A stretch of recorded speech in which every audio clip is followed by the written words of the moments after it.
ምክር ለሴቶች የኔ እህት በህይወትሽ ልትረጃቸው የሚገቡትን እነዚህን 10 ነጥቦች ልንገርሽ።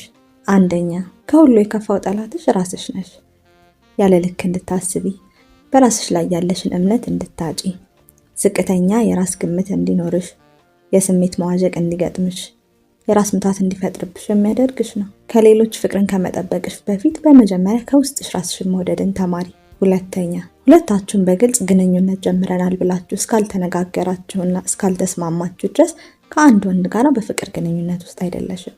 ጊዜውን ስለሰጠሽ ወይም ልዩ እንክብካቤ ስላደረገልሽ ብቻ አፈቀረኝ ብለሽ በሐሳብ አትሸወጂ ወይም በከንቱ ተስፋ አትሞይ። ለግንኙነታችሁ ስም ስጡት። ሶስተኛ፣ በትዳርም ሆነ በፍቅር ግንኙነት ውስጥ ካለሽ ጓደኛሽን ጊዜ ስጠኝ ብለሽ መጠየቅ ወይም ማስገደድሽ ጊዜውን እንዲሰጥሽ አያደርገውም። የእውነት ሲወድሽ በራሱ ፈቃድ ጊዜውን ይሰጥሻል። አንቺም ሲያገኝሽ ሰላም እንዲሰማውና በአብሮትነትሽ እንዲደሰት አድርጊው።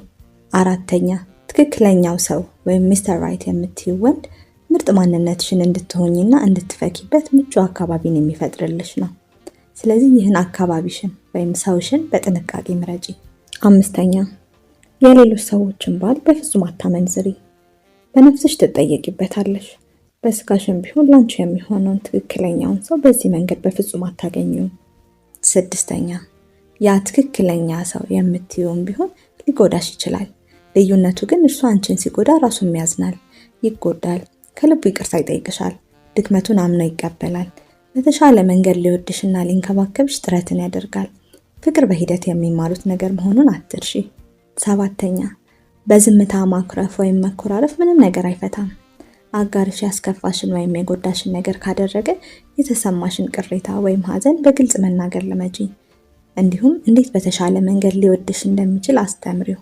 ምርጥ የሚባሉ ጥንዶች የሐሳብ ልዩነትንና ግጭትን በብልሃት የመፍታትን ጥበብ የተካኑ ናቸው። ስምንተኛ፣ ላንቺ ከልቡ ያልሆነና ቁም ነገር የሌለው ወንድ ተጠያቂነትን ይሸሻል። ነገሮችን በግልጽ ከማድረግ ይልቅ በተድበሰበሰ መንገድ ይጓዛል።